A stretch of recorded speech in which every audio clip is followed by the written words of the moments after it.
Namaste and Yevkar to everyone.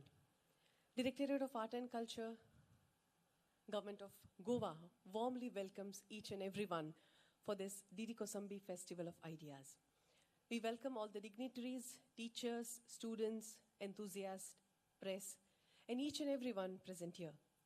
We are in the 14th edition of Kosambi Festival of Ideas, and today is third day. We have with us entrepreneur, designer, TEDx speaker, author, and Everester, Shri Aditya Gupta. May we welcome him with huge round of applause. Welcome, Shri Aditya Gupta ji. I request our Deputy Director, Shri Milind Matesa, to escort Shri Aditya Gupta and our Director, Shri Sagun Velip sir, on the dais.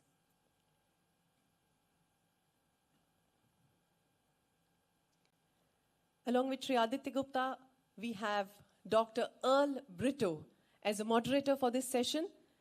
May we have a huge round of applause for Dr. Brito as well. I request Shri Sagun Velip sir to present fruit baskets to Shri Aditya Gupta and Dr. Earl Brito.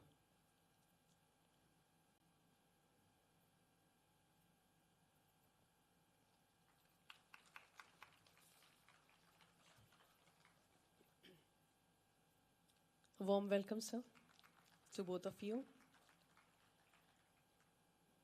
Thank you. Dr. Brito, Shri Aditya Gupta, please be seated. Director and Deputy Director, may please take your seats in the auditorium. Let me tell something about Dr. Earl Brito. He is a man who wears many hats. A civil engineer by education, a businessman by profession. Dr. Earl Brito is also an international leadership and motivational trainer. He has been a visiting faculty in leadership and management training at various professional colleges, a student from IIM Ahmedabad and ISB Hyderabad, an able compeer and master of ceremonies. He has been exponent of quizzing, a quiz master for his signature style of jest. Dr. Brito, professional photographer, special interest in wildlife photography. Martial art exponent, certified trainer in CPR, voracious reader, and extensive traveler. A senior lion with service record of 36 years who went on to be a governor. Dr. Brito, a kind request to take over the further proceedings. Dr. Brito and Shri Aditya Gupta.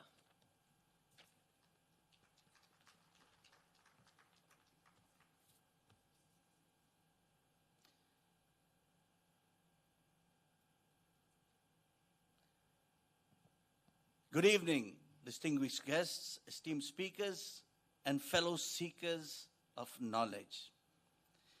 It is a privilege to welcome you all here to this session at the Kosambi Festival of Ideas, a space where intellect converges with experience, where ideas transcend disciplines, and where we reflect on the extraordinary potential of human endeavor.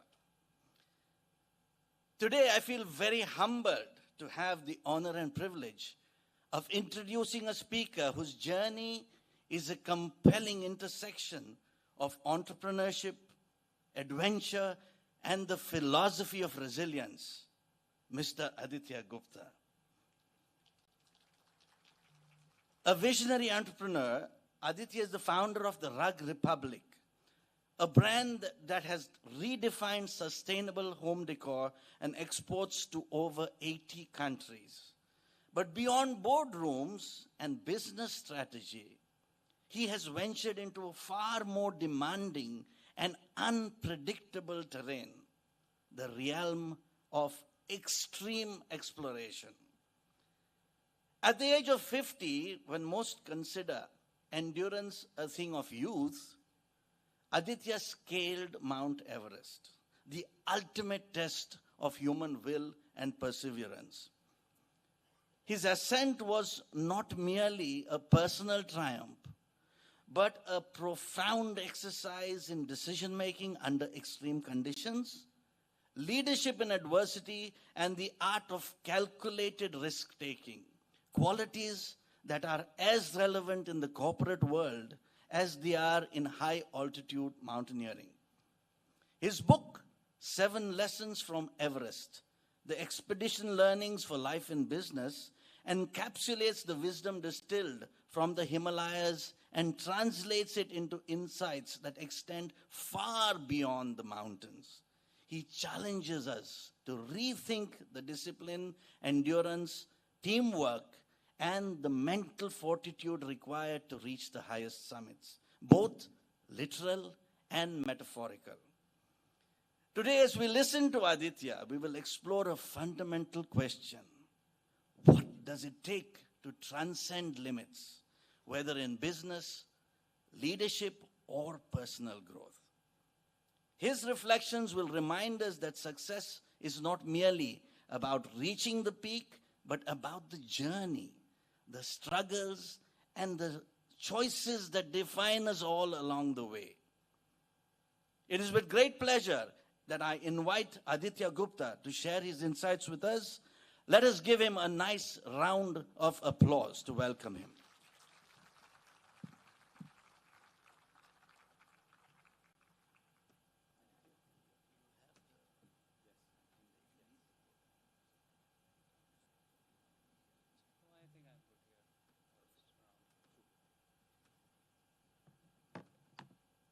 Thank you very much, Doctor. You are an excellent orator yourself. That's a good start to the evening. Thank you very much, ladies and gentlemen. People of Goa, I am so thrilled to be here, and a note of gratitude to the festival, to our minister for having me here and the opportunity to share my experiences, which I am 100% sure will be relevant to each one of you, no matter what your pursuit in life is. The format of our talk today will essentially follow a slideshow which will take you up the Mount Everest. I will share some incidents and ideas and experiences out there, and I invite you to try and connect the ideas about how they apply in your life situation. I would like to be clear that this is not a conversation on technical mountaineering skills. This is not a conversation on going up a physical mountain. This conversation today, if I should be successful in getting you there, is about an internal conversation between you, your challenges, your circumstances, and things which seem intimidating, audacious, insurmountable goals. So Mount Everest is just a metaphor for us today. Whether you are a student, trying to crack exams, whether you are competitive examinations, you're trying to fight UPSC competitions, you are a mother raising a child. You may be a business person raising sort of growing up a business. No matter what you are, no matter what you are doing, but all of us, including me and including everyone here, is dealing with our own Everest. Maybe sometimes multiple Everests, actually. So if I go along and I say some things, I want you to not think of it only in the context of climbing Mount Everest, but are there parallels which you can draw, which connect to your situation, your challenges, and if you keep reflecting upon it, I guarantee that you will take away a lot more from this conversation than just the entertainment of being up to the Mount Everest summit, which of course is a wonderful trip. It's a transformational experience for me. I've been very, very fortunate to have that in my life. I succeeded only in my second attempt. The first attempt was washed down by an avalanche tragedy in which 16 Sherpas were killed. And unfortunately, this was 2014. And we had to all come back because the Sherpas went on strike after that. So the climbing in that season actually did not really happen. But the avalanche happened right in the morning, about 6:45 in the morning, and the whole day we had visuals of choppers actually pulling out bodies from the Khumbu ice fall. And human bodies are dangling under these helicopters, which are just pulling them up and then bringing them to base camp. 16 brave Sherpas died. Only 14 bodies could be recovered. And it is a day etched in memory. In a very, very different way, because it is a reality check. These are the finest of climbers. These are the people who can dare to take on any mountain. I mean, me and so many others are very ordinary in comparison. But then you are in front of Mount Everest. To say that somebody has conquered, sometimes people say, oh, you conquered. There is nothing to conquer. The Mount Everest and any other thing lets you go there. The mountain decides. We go, we have to be humble about it, but we have to be determined and we have to be resolute in, fighting up those challenges. However, we have to remain conscious of what we are dealing with, what the risks are, and what the realities are. So that 2014 expedition, we had to come back. We had to, there were lots of discussions, there was conversations, speeches, narebazi, this, that, and the other. But eventually, the Sherpas refused to go and we had to come back. 5 years later, I turned 50 years of age and not getting any younger. So if this has to be done, this has to be done now. And eventually, I decided in February of 2018 that we must do this in 2019. The Everest climbing season is springtime. So we typically reach Kathmandu early April. Expedition takes about 2 months. The climbing window, when the summit is actually accessible, is end of May, second half of May, typically between the 20th and 30th of May. And then you come back. So it is a very long endurance test of the highest order. Going back to how it starts and going back to how it happens, I will go through the slideshow with you. We will run through it. I'll talk you through it. And once again, I invite you to connect it to your own life situations as we go along. This is, in fact, the cover of the book that I wrote. This book was raising money for CRY, and we rose about 75 lakhs using the revenues from this book entirely devoted to CRY, and then the rest of it, went for production cost. So this is, in fact, a very interesting shot right on the cover. This is about 2 hours below the summit, and the sun is rising on the Tibetan plateau to the right. And if you notice closely, there is a little line of people going up the summit and right to the top. The very summit is not visible, but I'll show you more as we go along. So these are some pictures from the expedition. The airport was under repair and normal aircrafts were not flying, so we had to first of all take a call of hiring a private chopper just to go up to Lukla so that we could be on schedule. I see. So why is the whole slide not showing up here? Okay. As we were landing at the Lukla airport, this plane crashed right in front of my eyes. So I was sitting next to the pilot, and this aircraft was trying to take off, and all of a sudden it veered to the right and off the runway. 4 people unfortunately got killed, and guess who got killed? Not the people inside the plane, standers by, 2 police and 2 other people. A stark reminder of the fragility of your own existence, which even without having to deal with Mount Everest, you can die just standing around near an airport. The most unexpected, and a very, very powerful reminder of, when you are asked, oh, why do you do this? Why do you do that? So sometimes we have to give in to destiny and be very, very firm about knowing that not everything is always going to be in our control. These are just some lovely visuals from the Everest Base Camp trek.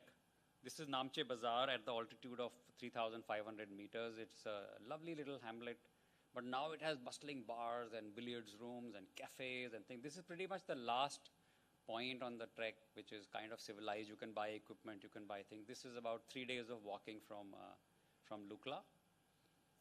Just quickly running you through some of the sites on the trip, but let me show you in this one, if I may. Yeah, this is, if you can see, this is Mount Everest. So this is pretty much the first site of the summit of Mount Everest, which you get on the trek on about day 4. And once again, it seems so like a speck in the sky. It's unachievable. It's like the altitude of flying jumbo jets, and you want to get there on foot over the next couple of weeks. And in fact, over the next 6 weeks, step by step by step, You get closer and closer and closer, and finally the last day, when the final night of the summit ascent comes, and you still look at Everest from that final summit camp, still seems very, very intimidating, very huge. It doesn't look like you can really do this in one night and come back, and I'll come to that. But I'm just relating one of the 7 lessons right here for you. And that lesson says, a scale should not scare you. The scale of your ideas, of your ambition, of your goal, of whatever project that you really want to pursue with passion, the scale of Mount Everest, it doesn't let you forget even for a minute that it is way, way, way bigger than whatever you are. And the only way up its slope is by your absolutely incorrigible optimism and absolutely unflinching courage and determination.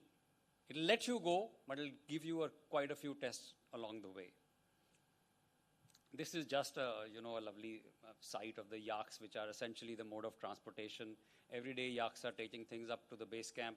Base camp is like a village of about 600 tents, which comes alive every year in the spring climbing season for about 2 months, or more than 2 months. So it's a bustling little village, a community of a couple of hundred people, some of them Sherpas, some of them camp staff, and about 350, between 300 and 350 permits are given by the Nepalese government each year to climb from the Nepal side of the mountain. This is one big religious ceremony that happens right before the climb.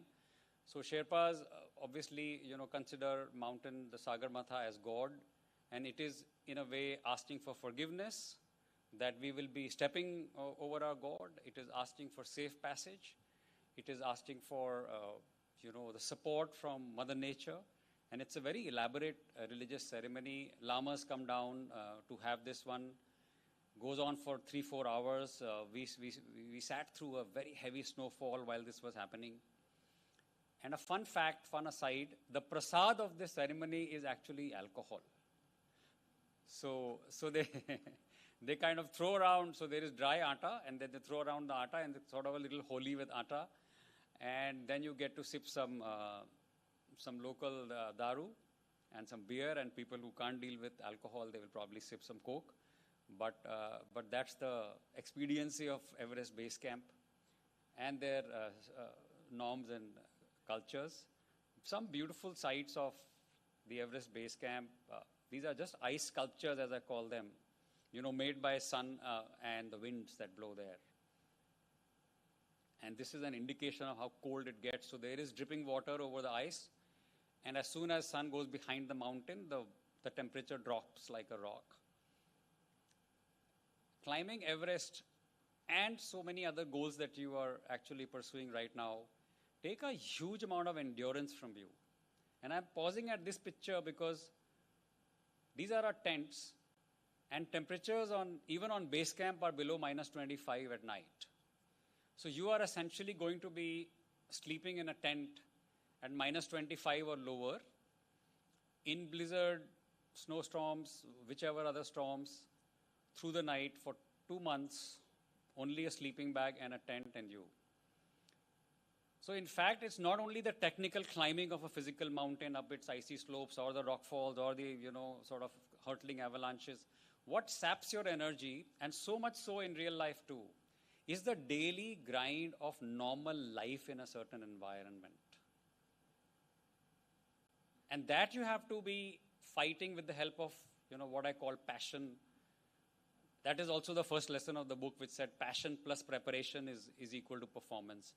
And passion essentially is something which has to be proven through what are you willing to sacrifice? What comforts are you willing to give up? What are you going to care less about because you care about this one much more? Passion is not what we say we are passionate for. Passion is what we sacrifice for. Like a parent sacrifices for their child. Like an artist sacrifices so many things because they're passionate about their art. Like a sports person. Like anybody who achieves something out of passion, there is a lot of sacrifice that is called upon for. And here I mention this because the endurance that it takes to just day-to-day living. People are always, it's funny how many people, I would think 75% of the people, and they go through the whole slide, like, how did you go to the toilet? And if you're dealing with Mount Everest, you shouldn't be worried about how will you go to the toilet.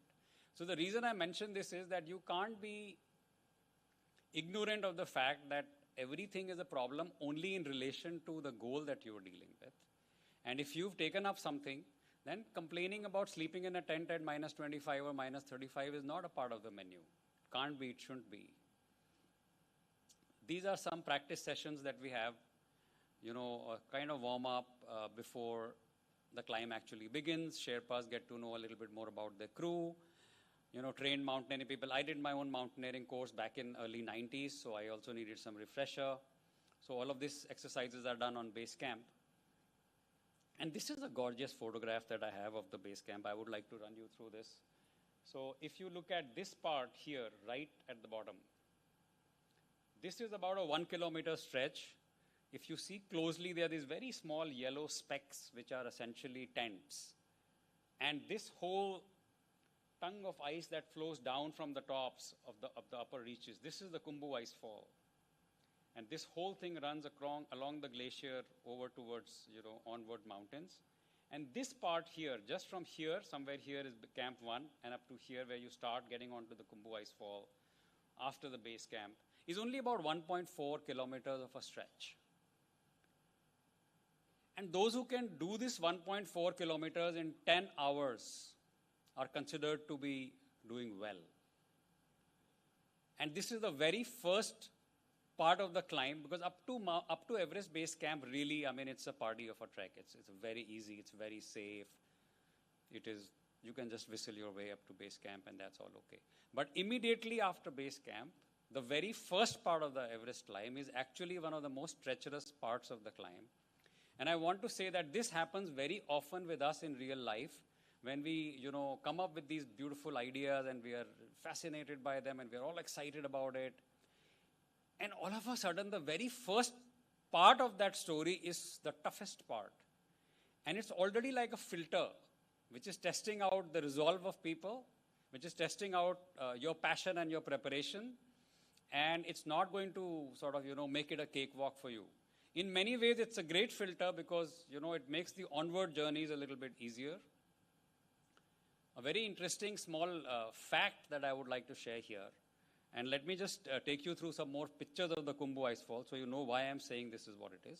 So essentially the climb, almost all the climbing is done at night.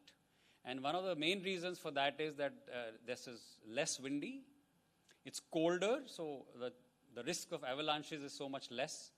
During the day when the sun is so strong, even on the high Himalayas, the temperature may be low, but the sun is still very strong. That makes the ice and the snow and, even the floor, the cracks and the crevices open up. So at night is safer. At night also is a time when you can reach where you want to reach sort of early part of the morning or much before sort of midday. Because afternoons and, sometime after 11:30, 12, you don't want to be in anywhere dangerous. So essentially the climbs happen at night. So at base camp, the Sherpas bring you a hot thermos flask of water in your tent about 1:30 in the morning. And you typically leave between 2 and 2:30 onwards to the Khumbu Ice Fall. And some of these images, this is already cracking of dawn. As you can see, we still have some of our headlamps on. And some of these images will give you a sense of what it is and why I'm saying that it's a very treacherous place, especially the Khumbu Ice Fall. I have taken care to add for you, for your interest, some small videos, a few seconds, but will give you a nicer sense than just a picture. This is one of the videos of a vertical ladder climb. So we'll play it for you.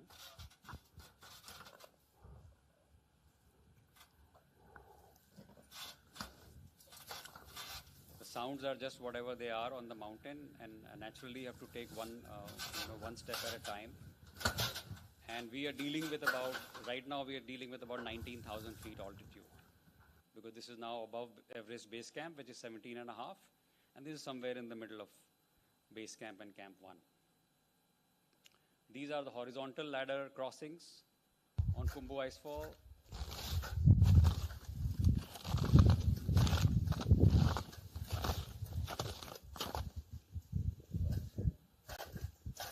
So our boots obviously have crampons, and some of you might have seen some of the Hollywood movies around Everest climbs when these ladders have come off and people are dangling in these crevices, which is a reality.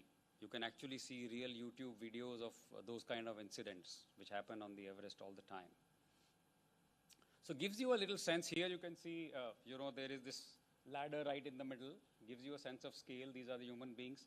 And you see these apartment-sized blocks of ice. It's like a breathing organism. This whole Kumbu icefall is essentially a river of ice boulders of the size which make you look like ants and flies. Something moves a couple of centimeters, something comes off, and you are nothing. That's how 16 Braveheart Sherpas got killed in 2014 when we were there. So this is also a place where it's highly recommended that you will not stop around. You will not try to be kind of easy about it. It's a dangerous place. You need to get out of there. And even though it's a very tough part of the climb, you're still kind of getting into the motions of this high altitude climbing, and it's ice walls and ladders and all kinds of things. But I want you to draw the parallel with your own journey when you are fighting these terrorizing goals, that sometimes right in the beginning there are a lot of tests thrown your way. And there are always patches where you're allowed to be a little bit at peace and go sort of step by step, but there are patches where you got to accelerate. You got to be mindful of the need to ignore the requirements of your comfort, ignore the requirements of your complaining body and mind, and just keep going, keep going, keep going. And then it's done. Then at some point it's done. So I've just mentioned, these are some excerpts from my book. And I'll just read this for you for your convenience. Ladder crossings at Everest are as exciting as they're dangerous. Many Hollywood movies have short thriller scenes around ladders giving way or climber falling off. In real life, however, you got to be very unlucky to get killed crossing a ladder, of course. There is a safety anchor, but you must simply focus sharply on the next rung to place your boot on and not look at the depths below or on the ends of the ladder. I want to make a point here. If you look at this picture and you see the ladder, and there is almost a bottomless crevice at the bottom under the ladder, and you are going through this like that, and I have videos from my wrist camera, and it is absolutely threatening, and the ladder is wobbly, and you are obviously, especially the first time you're going over these ladders. One of the lessons that I've incorporated is called the power of focus. And this was the first example where the idea of being able to focus so sharply on that little piece of aluminum, which is only about 10 inches wide and about 1 inch thick, you have to, whatever you do, you have to block out everything else from your vision. Just that piece, your boot, and you step over. If you can focus so sharply on the opportunity, if you can focus so sharply on the spots that are safe to go, you can cross anything. But if you look through the ladder to the bottom, and you look to the left, and you look to the right, and you will start wondering about everything that can go wrong, and what will you do if they go wrong, very unlikely that you will manage to cross. And there are multiple, it's not like one or two of them. There are lots of these, and some of them are more treacherous than that. And by the way, all the photography that you see here is possible only in spots which are safe enough to actually even take a picture. So most of the most treacherous places you really don't have photography because, one is concentrating on staying alive and one is concentrating on crossing those spots and not possible to take photographs because ledges can be as little as 4 inches, 6 inches wide and about 100-meter drop to the right and ice wall to the left, and there are no photos of those things. So all of these ladder crossings require that focus on that piece of aluminum which is possible to step on, and it'll let you cross. But if you're going to look all over the place and calculate every other risk at that time. So I want to say something about the relationship with risk in life and in business and in everything else that we do. It is always a battle between, how to handle the risk, how to manage the risk, how to calculate the risk. And my experience is that you can't be calculating all the time. There are parts when you calculate risk, and then there are parts when you act on the decisions that you made. And that time, no matter what it seems like, The decision is made and you're going through. And that optimism in life, I think, adventure in general, I think is a whole collection of experience around a whole lifetime where somebody has gone through situations which seem like a life and death situation, and you may or may not cross over and may not see tomorrow morning. And then all of a sudden everything works out. And when people say, do you have experience, you're going up the mountain, Mount Everest, etc., the experience really, I think, is not so much about the technical aspects of climbing a physical ice wall or a rock wall. The experience really is about how comfortable are you with extremely threatening situations. How comfortable are you with extremely discomforting personal situations, whether it's temperature, whether it's your headaches, whether it's your loss of appetite, loss of sleep, loss of whatever else. So all of those experiences that you are not going to be thrown off your goal just because, all of these feelings are brand new for you. So that experience, that clubbing of those experiences, and I think when you are dealing with larger life goals, it's the same thing. We have to be mindful of how things have worked out for you in the past.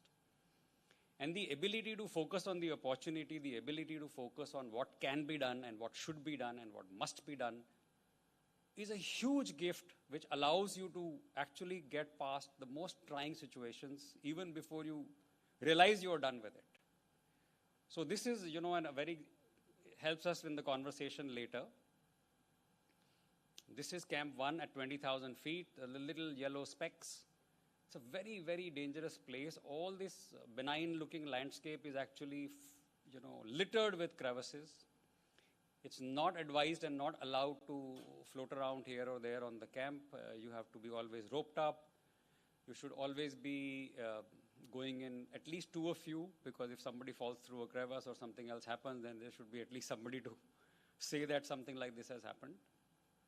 But typically you stick to a script. One thing that I missed mentioning I'll take you back to this night climbing slide. The very first night we were going up, about 2 hours from the camp, the whole of my left leg actually went through the floor, the ice, and got soaked in this ice cold water, and outside is minus 25. And because the whole leg went through right up to the thigh, so the water went into the boots, and I had a soaked left foot.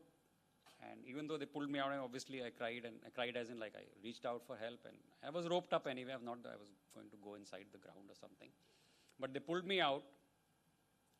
And this is one of those things which I've called later on expect to deal with the unexpected. Now this is in the middle of the Khumbu Icefall. Base camp is 2-3 hours away. The camp 1 is another 8 hours away.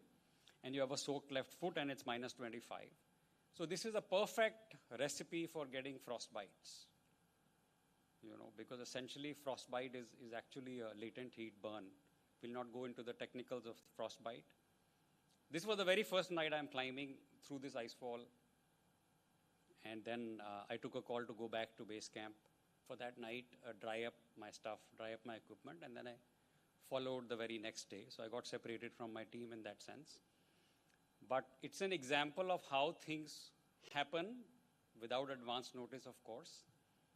And we all get those situations in whatever other endeavors we are pursuing. There is hardly anybody who can say that they never had to face something like this if they were facing a goal which was intimidating enough.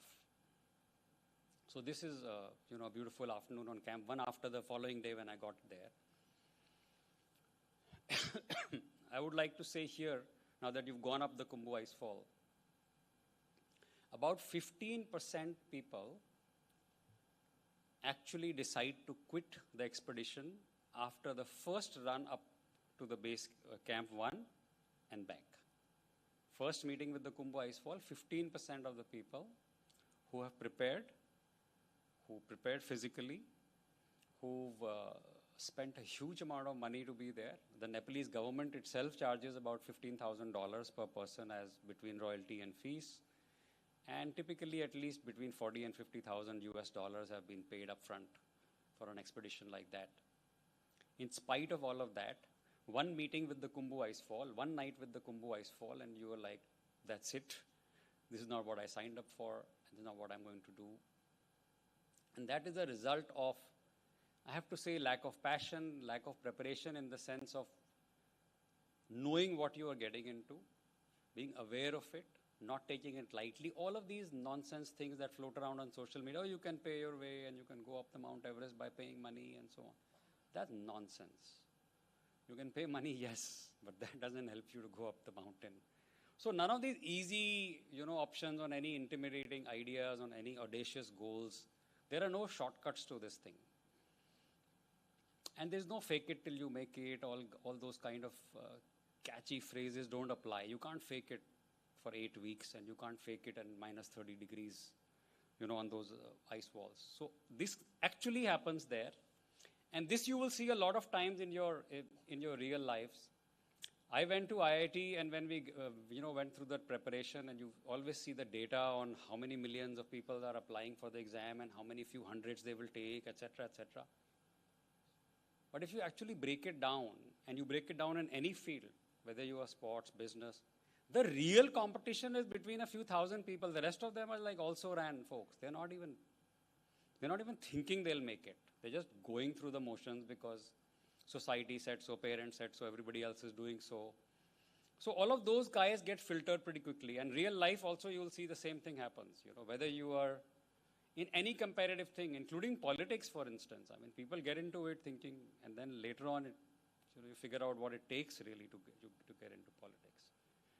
So the previous image, when we were sitting on base camp, an avalanche struck. And I have a live video of the avalanche because I was right there and we were just having lunch. And I hope this is yes. We're having lunch at Camp 1 and one avalanche after the other. This one is almost approaching Camp 1. I can hear it from something from... Huh? Camp 1 में आ गया क्या? So I'm asking my Sherpa, is it really onto us in Camp 1? But fortunately for us, it was about 5 degrees away. Massive. From these couple of dozen tents that you can see in the picture. A small change in direction and probably this talk would not be happening today. Coming from Nukse. So these are realities that we are dealing with in life, in our all our endeavors, which challenge our determination to be following through with a goal. It's a beautiful shot I got the same evening. During the day, a threatening avalanche. In the evening, a gorgeous sunset. And then as you go onwards, let's have a look at this little video, which will give you a sense of what I mean by the power of focus, how very small ledges are to be crossed, and they can only be crossed if you will only look at the 6 inches where your foot can actually rest. Because the rest of it, there is no other place. And if you look too much to every possible danger and always calculating all the things that can go wrong, it's unlikely that this is going to be for you.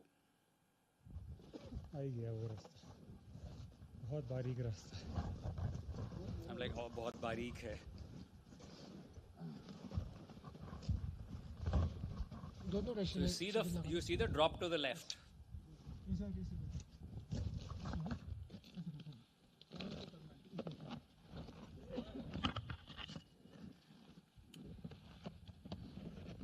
This is me, so I'm going slowly. My Sherpa is ahead of me, makes it look very easy. But for you and me, I assure you it's intimidating.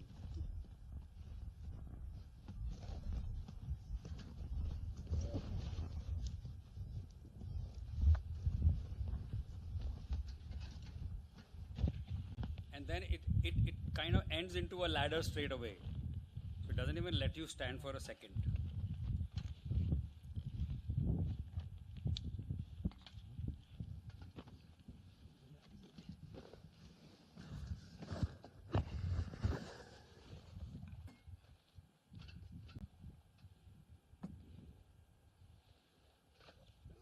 You will see what I meant when you see down the ladder. This video will have that view of it.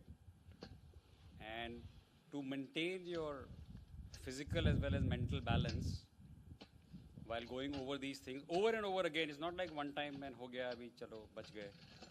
Every couple of minutes it comes up. And you have to go over the Kumbu ice fall about 6-7 times. It's not like a one time over the ice fall. So it's like 10 ladders into 6 runs. So you're like going over these 60s. By the evening of the expedition, you're kind of whistling over these things. But the first few ones are treacherous. Now look at this. The crevasse at the bottom is obviously waiting to swallow you if you would like to. And you see the difference in how the Sherpa walked and how I am walking. I'm like very, very, feet are almost trembling, almost there. And it's only a few steps.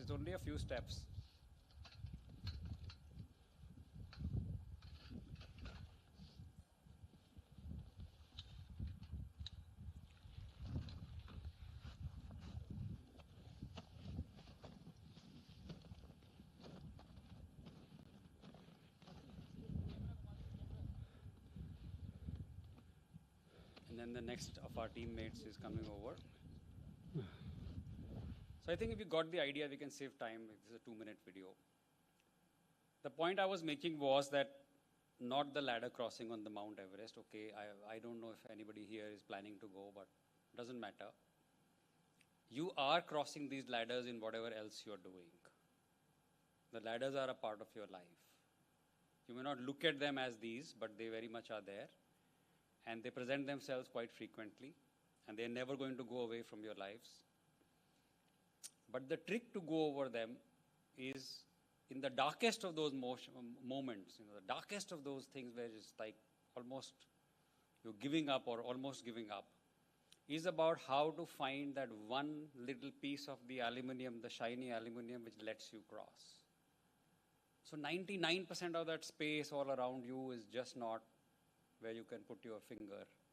But if you pick out that one little piece, you can go through.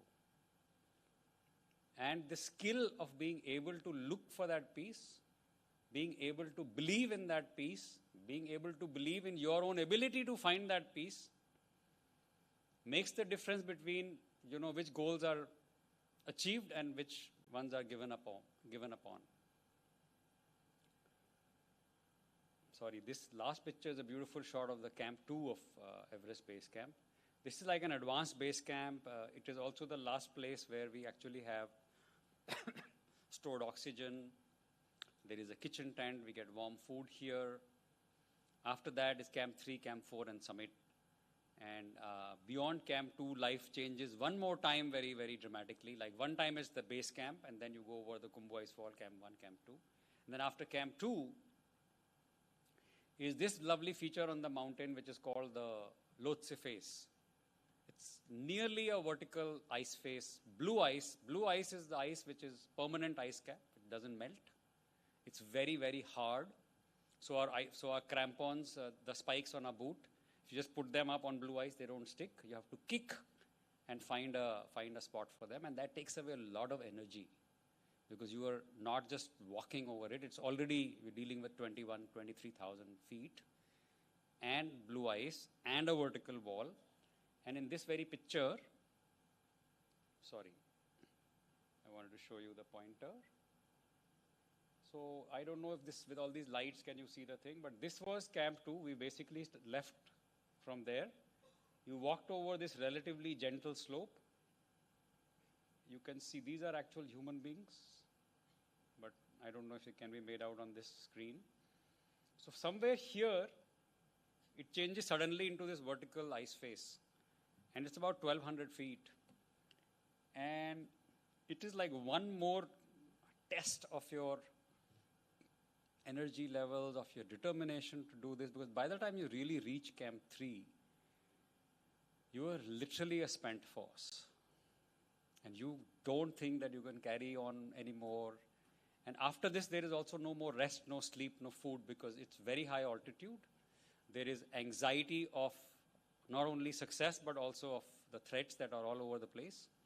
The Camp 3 itself is on the slope of the mountain. They actually dig out some spots and somehow a tent is barely perched there. And anytime you are moving, even if you go out to pee, you have to be roped in because, in case you fall off this wall, there is nobody, no one who can even probably find you actually. So this is a sense of what Camp 3 looks like. You can see it's on a very steep slope of ice. These boulders of ice have been moved around to make some room for pitching tents. You know, hats off to those people who actually did this in the earlier years, in the 50s, in the 60s, because today we have a lot of technology, weather forecast, our equipment is a lot more sophisticated, lightweight. I mean, look at the whole Himalayan suit barely weighs anything. The heaviest equipment that we have is probably the rope and the metal parts and the boots. The boots tend to be heavy because they have to be. But all our warm clothing is like super light. This is, in fact, I think, a video of sunset on Camp 3. Okay, Camp 3 sunset. We left in the morning. So that is Camp 2. 5.5. This whole thing is that same tongue of ice which I have marked out in the beginning. Look the face. And then So Camp 3 is actually 2 clusters of tents. There was the lower cluster and this is Mount Everest. now. So you can see that we are only 2 days away and this is still looks so far and so huge and so unachievable. एक दो tents ऊपर भी हैं.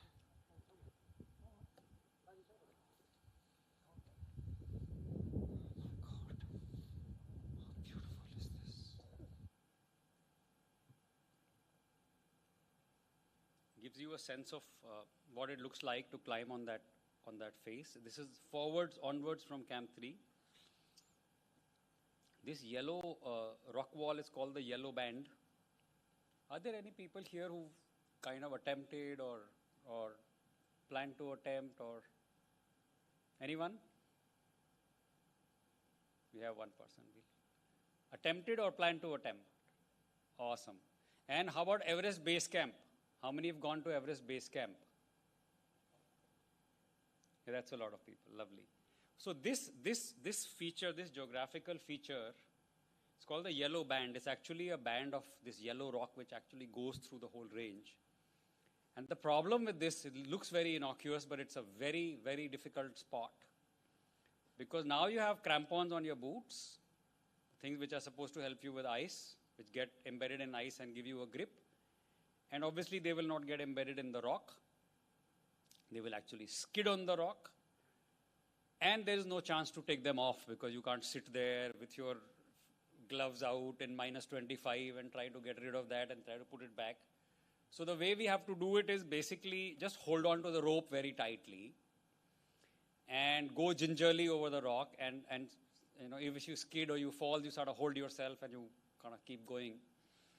And on the way down, it's even more treacherous because when you're going up, you know, you're at least going against gravity. So there is some sort of a grip. There is the sprocket wheel which holds you in place. But when you're going down, gravity already is pulling you down. And in some places, you know, the step can be very, very, you know, deep. So 4 foot on the leg and 1 step, and then you go. The whole thing just takes you along. And you know, you fall down a few times, and your arms actually get a lot more tired than your feet because you're holding yourself with the rope all the time, and the blood circulation because you're also scared, right? So you're holding it like and all the time, and you can't wrap it around because the whole blood circulation will get stopped. So you hold it, but you still have to grip it. So it's a lovely feature on it. This is a beautiful photograph, and it says a lot more than it shows. So this is the summit of Mount Everest, right here. This is called the plume of Mount Everest, the clouds flying off the summit of Mount Everest. It's a mix of cloud and snow. And the snow basically flies off, and when you see the plume, it's an indicator of the wind speeds in that area. So when you have the plume, you know that the summit is inaccessible. It's beautiful, but what it's telling you actually is that this is how ferocious the winds are up there. And all of this talk, I want to, you know, share with you something which you see a lot on social media about how there are queues on Mount Everest and how so many people are going and how it's suddenly become a Vaishno Devi temple and bullshit like that. The reason the queues are there is that because of the weather forecast technology that is available these days, we are able to know to some degree of precision which are the accessible days. When is the summit accessible? And the accessibility is defined as low precipitation and wind speeds of less than 35 kilometers an hour. There's no stable, no wind, all of that is not there. But below 35 k an hour, we say, okay, that's acceptable, that you have to deal with that much.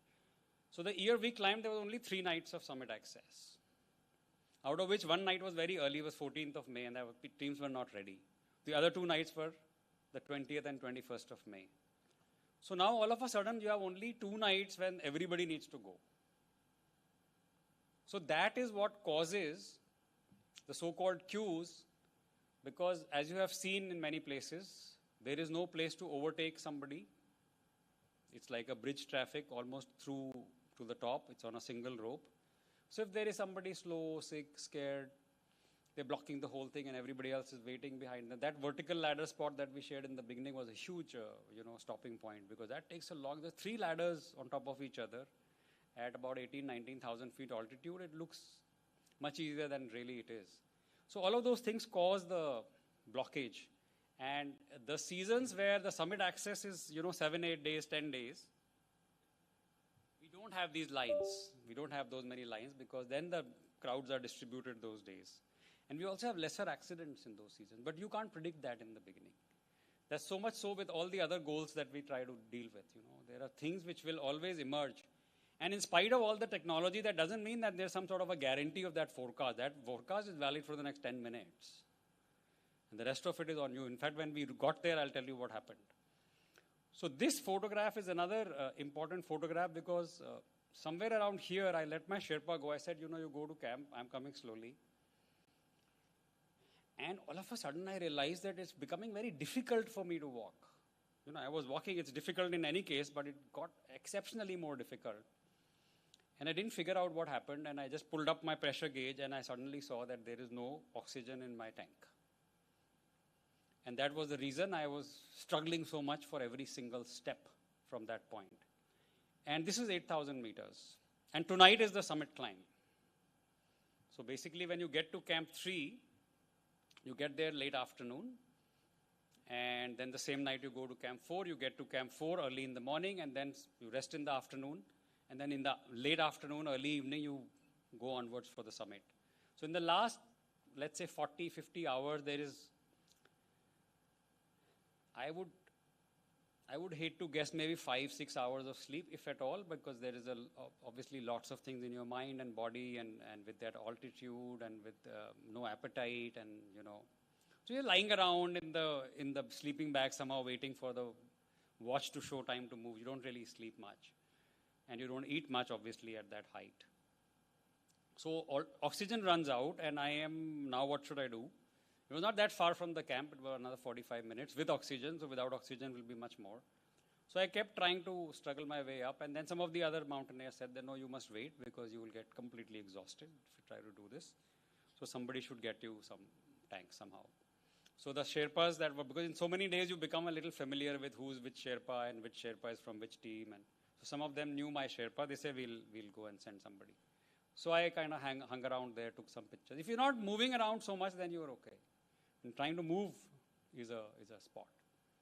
So the parallel I would draw is that there are these spots where sometimes the idea is not always only moving, only further, only ahead.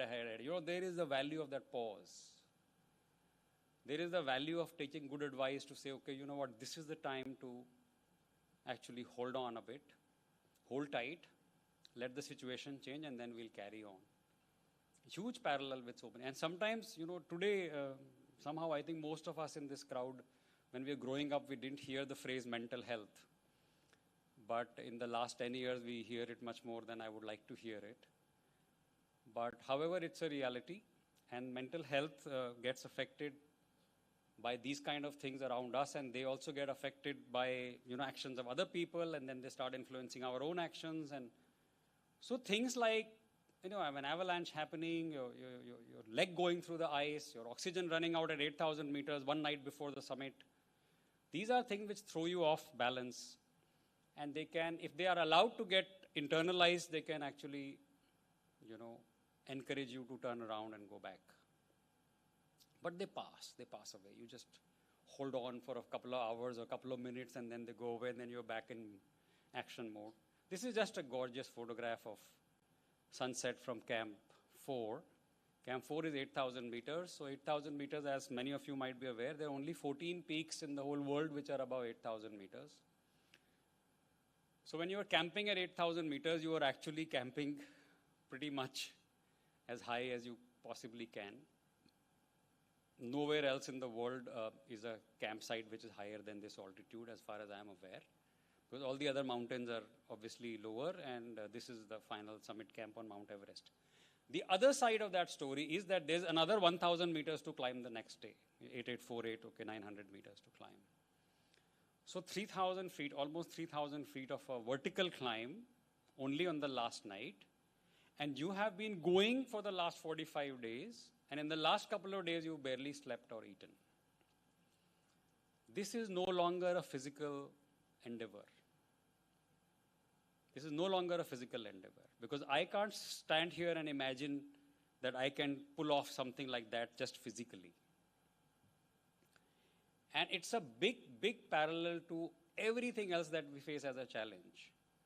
That we are going to be called upon to pull out from somewhere inside us, or to pull out from somewhere in the universe, something which is more than just physical.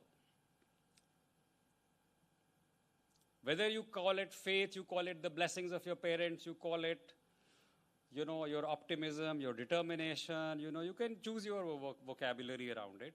But it is beyond physical, that much is for sure. And this is when it is good to be conscious of that phase where you can't evaluate it rationally. It's a part of what you committed yourself to do. And if you keep going, someone as ordinary as me can reach there. I assure you everybody can do everything.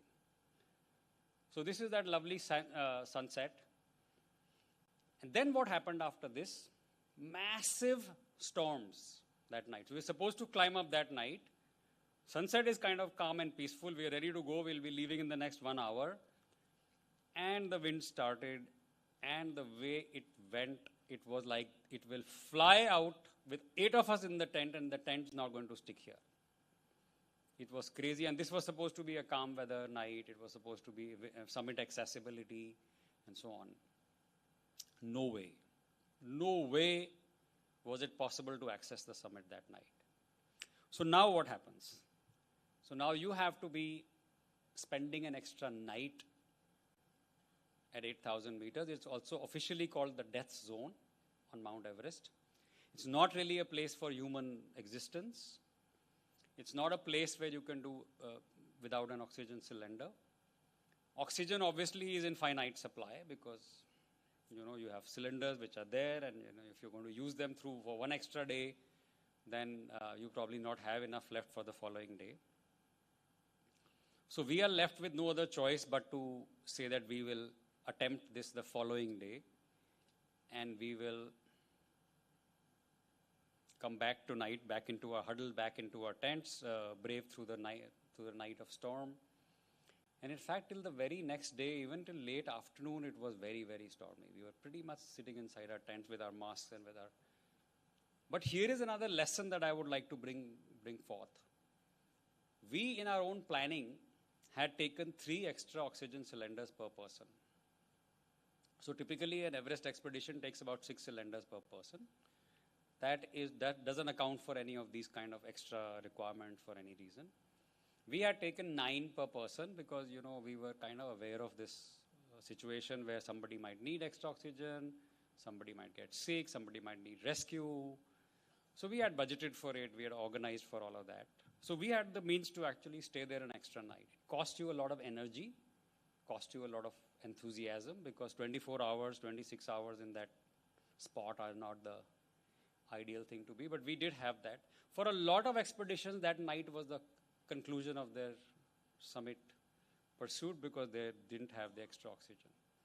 And if they're going to sleep through the night with oxygen, then the following night they have nothing more left to go up to the summit. So a lot of people had to turn around and go back that night, the following day. But we went up the following day. And again, as I said, the climb happens at night. So, from Camp 4 up to the top is about 6 hours. This is when you get to the balcony.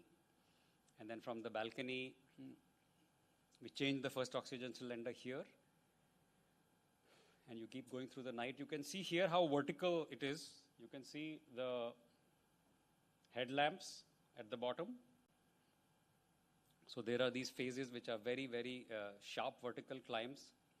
And then, what I say, the most difficult to see sunrise nearly from the top of the world. The sun comes over the Tibetan plateau, and this is the whole of this gorgeous, Tibetan plateau in front of your eyes. And the whole night has been, kind of attacking you in all directions. And somehow, when the sun comes up, you feel a lot more optimistic. You somehow feel very energized. There is not much rationale behind it because anyway, it's same cold. You are anyway walking only on your headlamp. But there are these things that happen along these journeys which somehow give you back some degree of optimism and give you back some degree of energy to say, okay, this is what we are into, and all of a sudden it's also visible where you're going further up. And I'll tell you about that story in a little while. But look at this lovely view, which is still the sunrise over Makalu. And this spot here is a spot, I don't know if you can read, but if you can't, I'll read it out for you because I'm sure people at the back can't read.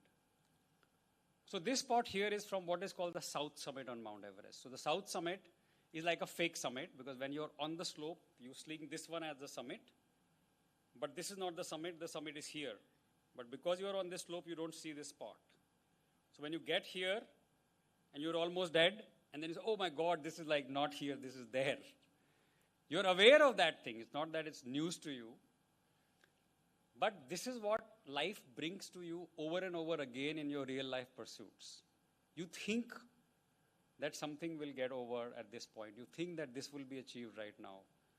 And all of a sudden when you get there, the goalpost has already moved. But let's read the few things which I have written because this is all very internal to me. This is all very personal. It's not just a caption of a photograph. It's the feelings. It's the war within. It does not matter if you are totally exhausted, dehydrated, freezing, hypoxic. Hypoxia is lack of oxygen. Hypoxic or hungry or anything worse. You must remain super alert and at top performance mode, or you will pay with your life. That's the deal. Take it or it will take you. That's what you sign up for when you sign up for a shot at placing foot on the top of this world. This is pretty much the last hurdle of a patch before you kiss the summit. It reveals itself all of a sudden after the first South Summit step. And one look at it sends a sharp shiver down your spine before you piece your courage together and fight on. Look at the little people which are climbing on this, what is called the cornice climb. The path is nothing more than a few inches wide, and you have already been going for the last 12 hours. So we left summit camp at about 6:30 p.m. in the evening.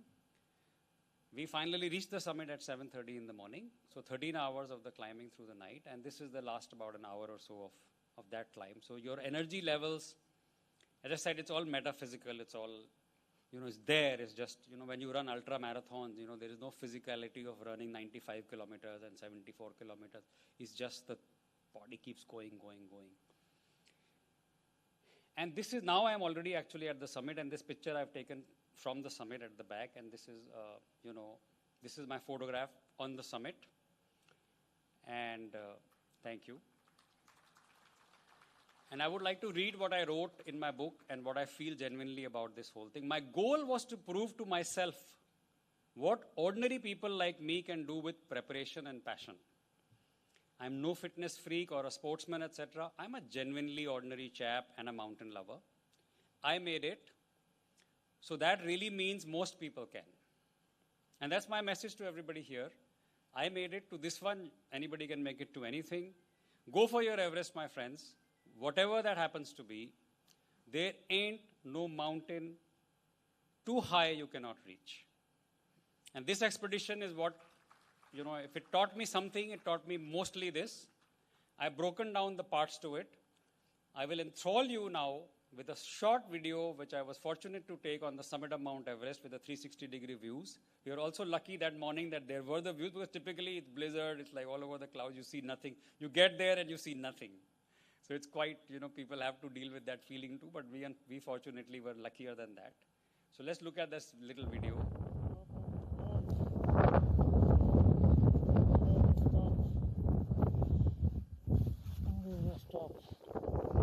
So this is the summit of Mount Everest.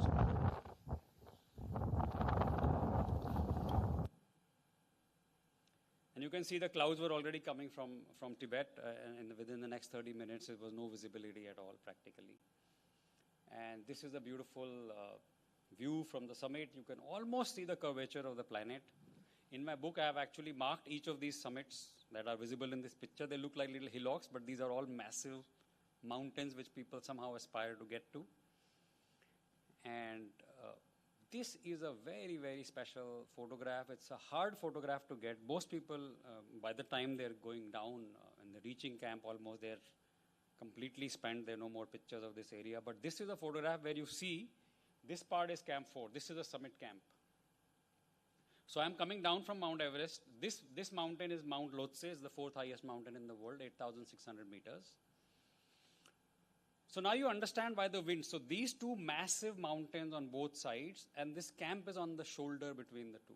That's why it's called the South Col. So it's on the southern face of Mount Everest. It's in the col between two massive mountains. So even a slight movement of wind will become a lot more multiplied in this venturi which gets formed, because the two mountains don't let the wind pass through. So everything goes through this one only. So it is a treacherous place. And on the way back, as I said, the weather was bad. And this is another short video that I will play. This, I think, is the last video. You see how the vertical drop is? This is my boot, and you can see the rope is taut. And this is where there is a hold up, because this is again, further down, this was the rock face. Not that one, but another one. And that slows down everybody, because then your crampons are not able to grip. And you have to hold on with your arms, which are already almost not there. And this is where my Sherpa actually sort of walked away. So after this, I came back on my own the last 6 hours. So it's a short video which we'll play, and which will give you a sense of what was happening there. So, the weather has obviously changed completely. And there are some climbers waiting behind me, because there is this massive hold up, about maybe 30 people there. And my Sherpa said, I'll go and look at it and I'll see what happened. And he actually just walked off. And after that, I never saw him till the next morning. So the final 6 hours, I'm left to myself. And by the way, I missed telling you this very important thing. The night that we went up, after stopping a night at Camp 4, our main guide also disappeared. So our main guide disappeared the final night that we were supposed to climb up the Mount Everest. But after the stop on camp, I think somebody bribed him to go up, try that night, because they knew that they won't be able to go up the following night, and somehow he took supposedly $10,000 for that job. And nobody knows whether they made it to the summit or not. But anyway, the guide kind of abandoned our expedition for the $10,000. And the following day, we went without the main guide. On the way back, my Sherpa also left eventually, and after the 18 hours of that walking on that mountain, and last little bottle of oxygen left, I was sort of left abandoned. But anyway, everything works out when you let it work out. This is actually a final photograph of being already down Camp 2, because I did not want to get into many details of the descent. We've already done the main thing. I'll share a nice photograph of my family.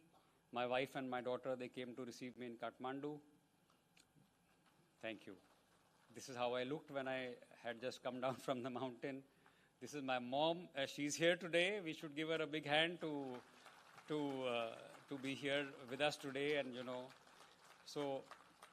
and my father is here today too. And I have a picture of him, opening a bottle of champagne when the news was there. And obviously everybody is very nervous.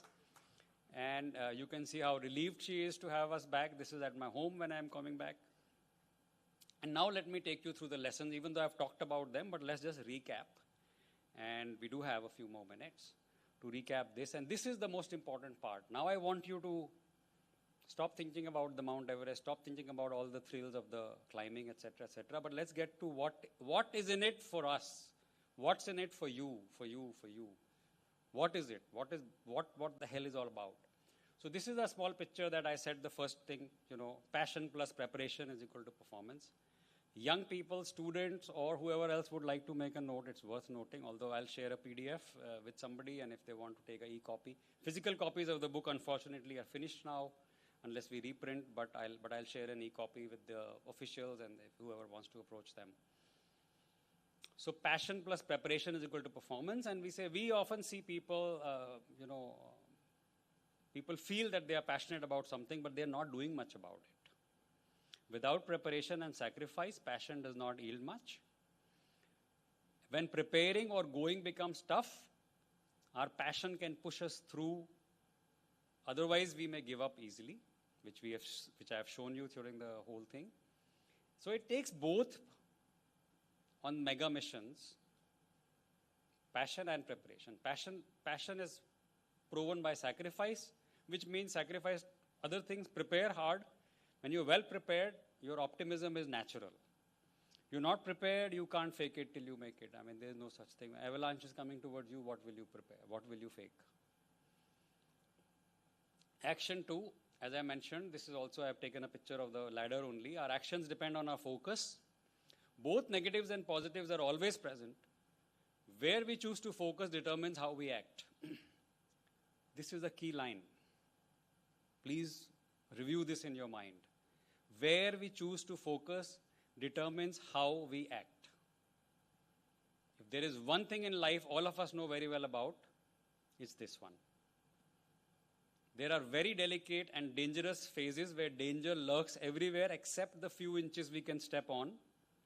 If our focus is sharp enough to see only the safe spot and ignore the rest, we can move onwards. Otherwise, we will freeze or fall. The power of our focus can lead us out of the most difficult circumstances. So it's a key learning, and it's something which is like every single day, right from your morning walks to what to eat, what not to eat, what to drink, what not to drink, who to meet, who to not meet. Everything is a question of, what are we thinking about. I had shared this earlier. Scale need not share you. This is a photograph of the Everest from Camp 3. Now you can see, does it look like something which we will be climbing tomorrow night and you will be there on the top of that summit within the next, sort of 36 hours? So when we are facing a massive and complex task like Everest, one can't afford to be afraid of scale. This positive mindset is crucial at the beginning of the project and all the way through till the end. The scale of it should enthuse you, not deter you. Obviously, as we know, no guts, no glory. One step at a time.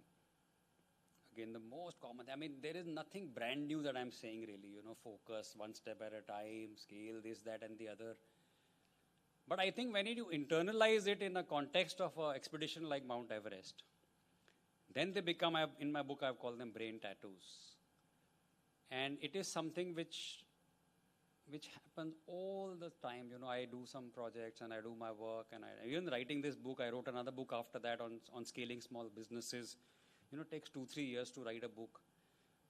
But you keep going, and one step at a time, somehow you get there. So a big task seems difficult till you break it down into smaller steps. Common sense, everybody knows it. We all keep getting reminded about it. Once the steps are decided, one needs to keep putting one step ahead of the other. You can walk, run, or crawl, but you need to keep moving forward, and that alone can lead to success. I want to share one more little sort of math around what I figured out there. And on any larger, longer mission, I think the phase between 40 to 80% of that mission is the critical period when a lot of things are deterring you from moving forward. In the beginning, you're very enthusiastic, you're very energetic, and you keep going, and sort of that momentum of enthusiasm and excitement carries you through. 40% of it is over, and you are nearly dead, and then you look at this thing, and this is too far, this is too much left, this is like only, this is way too far away. And I think that is the time which filters out the doers from the talkers. Because the talkers at that time start to look for excuses. Oh, my stomach is not well, the Sherpa is not good, the rope is not good, the arrangements are not good, I'm going to go back. I mean, I saw all those things happen there. And I think at that phase, if you just put your head down and say one step, stop evaluating all the time. Evaluation has to be spaced out. It can't be a constantly, because there are phases when you just have to do it. Just do it. I mean, that whole Nike line is a very powerful line, to be honest. But then what happens if you carry through this phase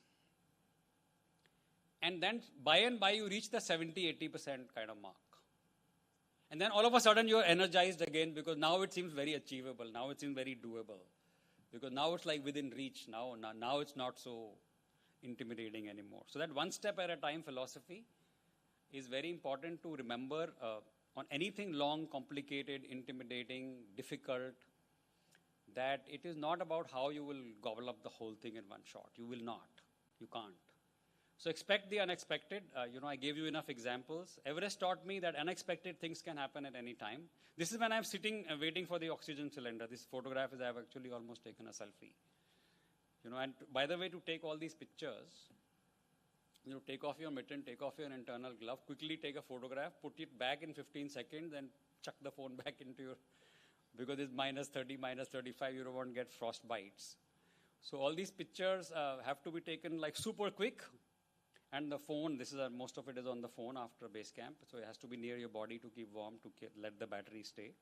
So Everest taught me unexpected things can happen anytime to do with weather, people or equipment. We saw all the examples. We saw the weather example at the end. We saw the people example, the main guide going away, the Sherpas running away, and so many other wicked things happen which I don't have the time to talk about. And equipment, of course. It can threaten your life or limb. You can't have a plan B for them because they are unexpected. What lets you overcome such danger is a calm approach to trouble. I will speak about it in one more lesson, which is the next one. It's a little bit of a oxymoron, if you like, make friends with fear. What do you really mean, So what I mean really is, if you think about it, all the complex missions, business, student, motherhood, is about managing risk. And if you broadly divide risk, what are the two broadest categories you can do? Known risk, unknown risk. So known risk is the part where we say make friends with fear. So the risks that are known, like we were aware that you can have oxygen running out. You are aware that certain things can go wrong. Those are not the things to say, oh, हमारे साथ तो होगा नहीं, देख लेंगे, कुछ ना कुछ हो जाएगा. That's bullshit. क्या देख लोगे आप? What will you देख लेंगे? Right? So there is no such thing as not being scared. You have to be scared of what is realistically a threat. And being scared of a threat doesn't mean you're about to give up. That only means that you are going to be very robust in your preparation. You're going to be error-free. You're going to be like leaving no stone unturned because you are aware of it. And on Everest, yes, you are a little bit more serious because you know it very well that it can cost you your life. But the threats can't be ignored or wished away. They have to be accepted, prepared for, and actions taken as required. And the other part of the risk, the unknown part of the risk, are within the purview of this lesson 5, which is expect the unexpected, because these are known, these are things which you don't know can happen. So that ability to believe that something will happen now and then, and when it happens, it is expecting the unexpected. So therefore, I am not going to be thrown off balance. Therefore, I am not going to give up. And I will not waste time in cursing whoever else and blaming somebody else. I'm going to put all my energy, every speck of blood in my body will fight that problem. Because I already knew something can go wrong. And when they go wrong, then you fight it out. There's no point, left, right, and why did this happen to me? Mera kismat kharab hai, whoever teacher kharab hai, parents kharab hai, manager kharab hai. Hote hain kharab. I'm not saying kharab nahi hai, but that's a part of the deal. That's the lay of the land you're navigating. Nobody owes us something very easy to say, okay, you know what, we'll keep jhadu maroing your path and you please come and go climb the Everest or climb whatever else you want to climb. Not going to happen like that. So make friends with fear. And the last one, this one I added later on after the first few talks happened and people were like, what's your message to students and anybody else? So this is pretty much the last lesson. And I realized there, I gave you the example of this. What do I mean by time is oxygen? So time in life, for all of us, is the most limited resource. We all know that very well. On Everest, there is a physicality to it because there are 6 cylinders of oxygen.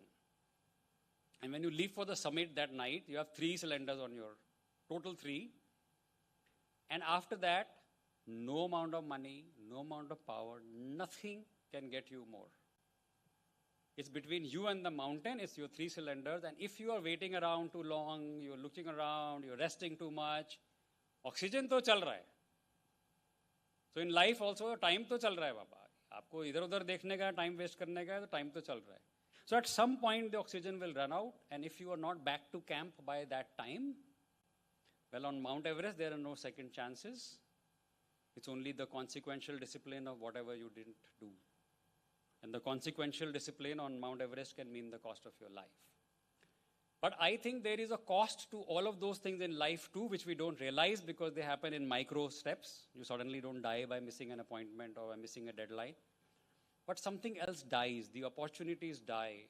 The ability to believe in yourself that you will do what you committed to do no matter what dies. Because you get a little bit easy about it. Kya hai yaar, kal ko chale jayenge, ho jayega, dekh lenge types, All of this nonsense about work-life balance. I mean, there is a work-life. I'm not saying there's no work-life balance.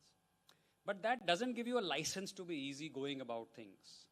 Because time is oxygen and there is a fixed amount of oxygen. I'm just reading it out from this book now. Every climber has on Everest, and once we are above 8,000 meters in the death zone, even if we are not moving, oxygen is running. We need to keep going and reach camp before oxygen runs out. In life, the clock is ticking regardless of what we are doing.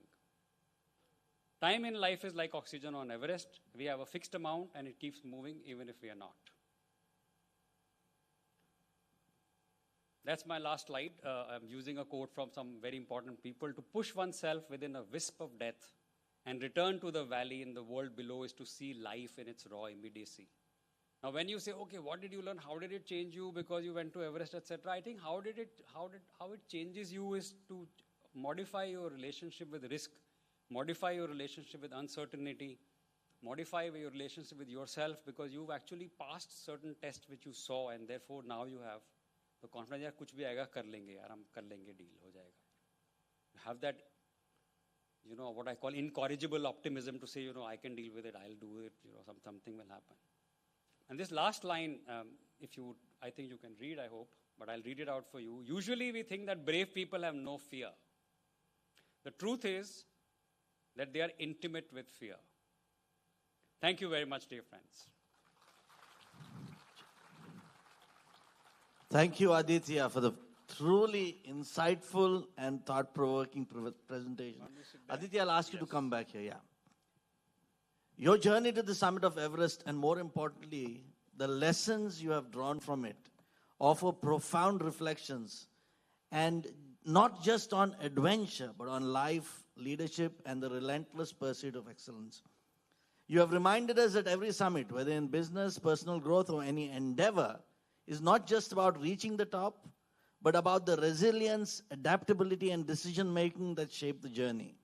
Your experiences speak to the fundamental human spirit, the drive to push boundaries, embrace challenges, and emerge stronger. In fact, when we sat before everything else, when Aditya just entered in the afternoon, we decided that we would make this as interesting as possible. And I think Aditya stepped beyond the boundaries there as well. Thank you, Aditya, for the wonderful presentation. At this point, we now open the floor for questions and reflections.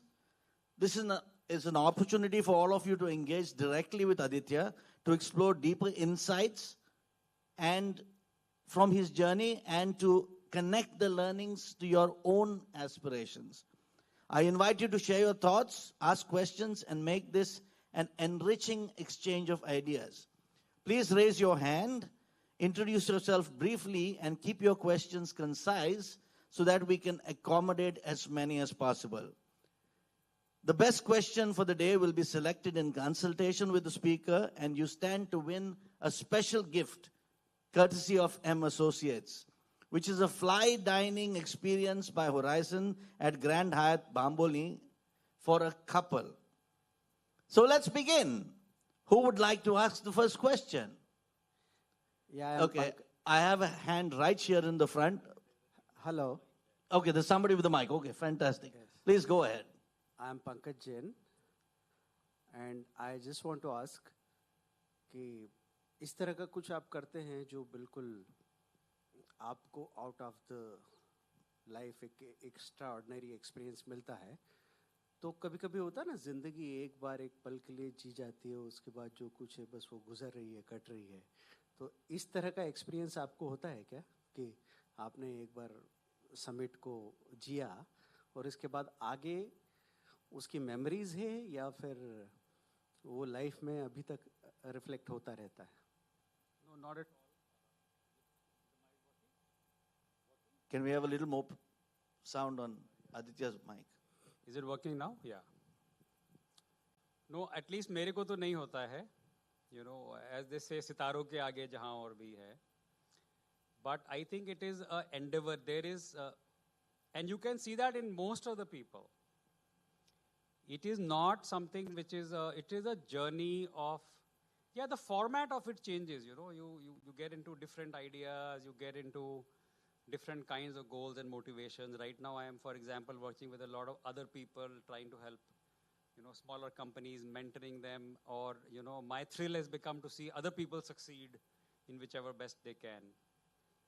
But somehow there is that restlessness to keep on doing more than what is within comfort zone. Keep on, you know, making sure that you are not going to be complacent about any of these things. And the format of the ideas of it might change, but I don't think the primary grain of a human being really changes. I am not sure I've met anybody who changes, you know, intrinsically like that.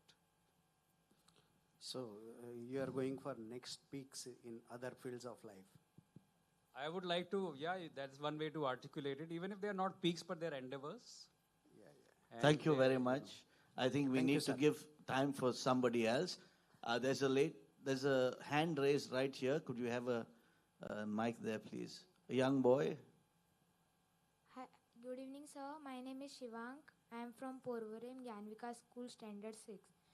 Today my question for you is, what difficulties you faced during climbing the Mount Everest, and which diet you have to follow before going to this trek? So I think the difficulties and ideas we already went through the whole trek. The diet, yes, I actually, in fact, did consult a nutritionist in my journey towards preparation of it. So I am not a nutritionist, but it is the most obvious common sense stuff, which is, you know, obviously you lose weight, you build muscle, you don't eat certain things, especially sweet stuff, especially sugary stuff. I generally speaking I am not a smoker or an alcohol drinker, maybe socially with friends or sometimes a drink, but so I'm fortunate to not have many things to give up. In general, my way of living is kind of more on the right side of things. Yeah, but this is a hard question to answer in a couple of seconds. Absolutely. I think so too. Do we have another question here? We've got many hands raised. You're getting a mic to you first. Please introduce yourself first, because if you have to win the prize, we need to know who you are. Okay, good evening. I'm Professor Dr. Rajiv Narwekar. I'm a bit of adventure enthusiast, and as you said, 2014, I was at Everest Base Camp, and there was no one at that time because expedition had been called off. Anyway, my question to you, I have two questions. First is, as you also must be aware, the famous answer by George Mallory, when he was asked, why did you do it? So my question will be, why did you do it, and where the idea got into? Because the question is very profound, and you must have realized by now. A lot of people do ask, why did you do it? Okay, where did the idea set into it for you to go ahead with this? In fact, when I read that thing that I wrote in my book, when I was at the summit already, I said my goal was to prove to myself what ordinary people can do with passion and preparation. But many of these things actually emerge later on. You don't have a very precise why am I doing this in the beginning. You get into a field, like I got into adventure and mountain climbing and trekking. My first trek was Pindari Glacier in 1987. So once you get into a field, then there are certain things which are at the upper limit of that idea, So if you get into sport, you want to be playing for your country, you are in arts or you are in music, you want to, earn certain awards. And if you make a filmmaker, you want to get to the Oscars. So I think Mount Everest is a little bit like Oscar of adventure. And it is also a thing for someone like me who would like to ask myself, like, what is it that you can't do? Why is it why should it be such a big deal? So there isn't a precise why, it's just a part of who you are. And many of these whys kind of get created as you do things. And in fact, I would like to share that message to everybody. It's not about evaluating all the time, like, why should I do this? Why should I do that? Some of these whys get answers along the journey. Something is challenging, something is, worth it. Why is it worth it? It sometimes is answered in retrospect. Wisdom in hindsight, where in the earlier time you can't say, oh, this is the reason, these are the 5 reasons, I've documented it. So if I get killed for these 5 reasons, I'm okay. It's hard to, it's a fluid situation. Your internal conversations are the most difficult and the most engrossing conversations. And especially on the Everest, actually, you have that all the time. All the time in the world you have with yourself. There's no phone, nothing. There's no family either. There's no friend. There's no watching movies. There's no going to a drink. You're pretty much in this whole thing. And many are just climbing by yourself because it's like, so you're talking to yourself. Namaste, Yeah. Namaste, sir. My name is Bhagyajyoti Naik. I just want to ask you, did you ever get a thought or a curiosity to find a ghost or a spirit on the Mount Everest? In fact, I didn't, because I am quite clear about that these things are not a part of at least my mindscape. There are people who believe in it. In fact, I can tell you about a very interesting video on YouTube if you want to go and check it out. It's called The Dark Side of Mount Everest. But no, I am not given to that part of the line of thought. So, considering that I think Aditya has been very, very clear about whatever he wanted to say, we're going to keep the number of questions now to the last 2. So we have one in the front here. The gentleman's been raising his hand all the time. So could we have one mic here, please? Mic's already given there? Yeah, okay. Okay. Namaste. Yeah. Namaste. Myself is Vaishali Anand Vachasundar. I would like to know when your guide and that Sherpa is disappeared at the end of your achievement. What the thoughts in your mind? And the second, I would like to know whether to achieve this climb, the yoga and pranayama is useful to you or not. So the first part about the guide and the Sherpa, yeah, there is disappointment, but when you're in the middle of a war-like situation, there is no time to brood over ideas, to complain. And who will you complain to anyway? And what are you complaining about? So it is the time to get going, do it. In any case, the guide was not going to carry me in his arms or something. So these are things which are, there, and you make all these arrangements.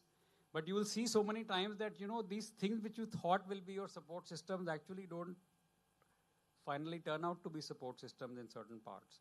Having said that, whether it's my guide or my Sherpa, even though they were not there at the very last sort of, what you say, the climax of the deal, but they were there for so many other weeks, so I can't take away any broader credit from them. I was able to climb because of these people.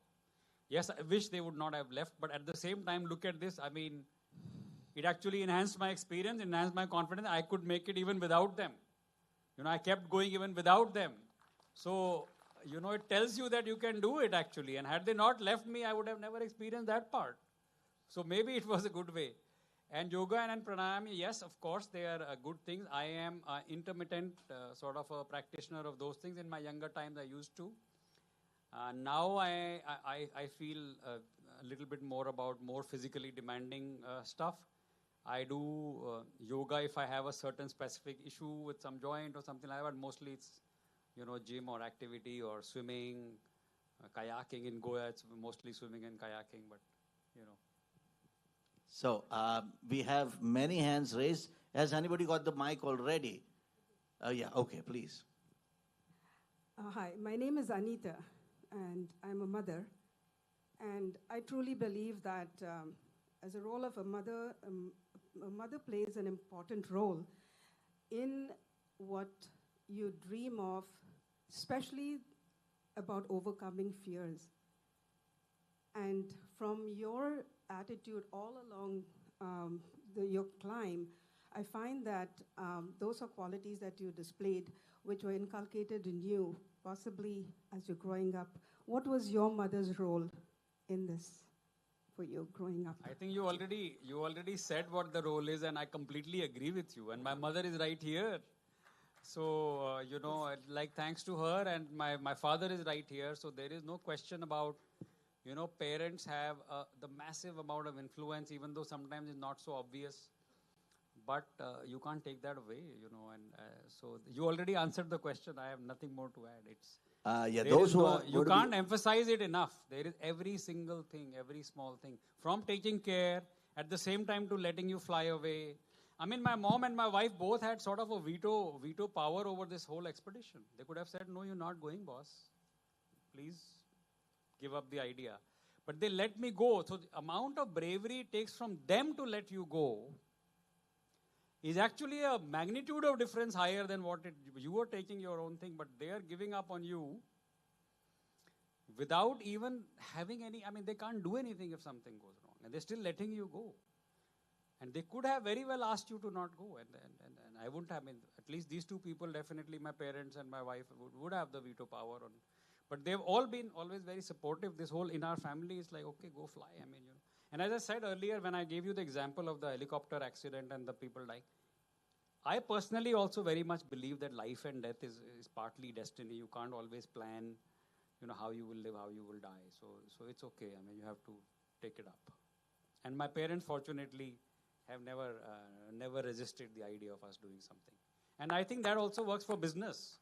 It works because, it's not only climbing Everest, etc. Anybody who's an entrepreneur, so many of them are here, they could be doing other kind of thing which have a safer income generation, which have, a less challenging career path. So it's all over.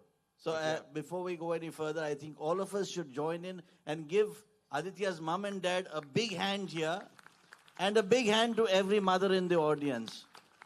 Absolutely. I am being told that we are on the last two questions, even though Aditya wants to go on for the rest of the evening, but we are on the last two questions. The first one's here because the gentleman's already got the mic. Can we have you, please? Well, my name is Dr. Bandodkar. I'm a medical doctor by profession. I've done a bit of an adventure sport in my life, and I do have a bit of a perspective in this. If I have a say in this organization, and particularly the moderator, and he made a mention that I raised my hands 3-4 times, which made me a little conscious. But, sir, there should be some method in how the questioners are picked up, and it is so much haphazard, and it just puts you off in that. I hope my comment is not taken in a correct perspective. Aditya, it was really like a dream, as if I was in a dream, and then some of these images you can get only in the dream, because we have seen aeroplanes, we have seen mountain tops, we have seen Mount Titlis and the snow, but we have not been there actually against these hard circumstances. What I want to ask you is this. I would put in a nutshell the message what you said. It is the Mount Everest within you and all of us within which one has to conquer. And it is the resilience, the state of mind, the tenacity, the ability to believe in yourselves.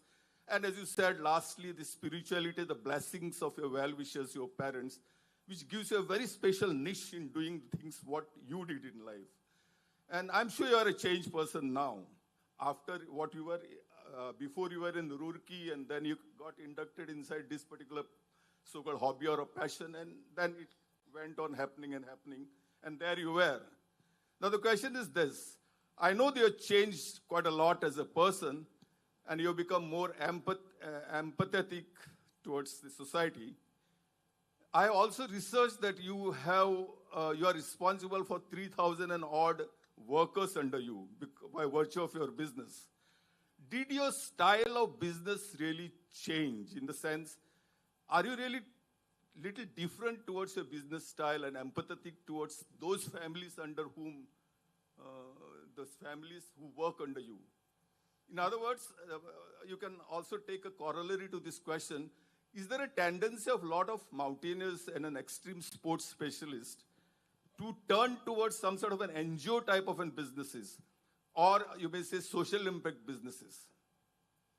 This is one. And my second question is, you made a mention about Sherpas, but I felt that all along they were a little undermined. And it looked that Sherpas actually are almost like a pilot of an aeroplane or a captain of a ship. If it sinks, probably they would kill themselves and save you.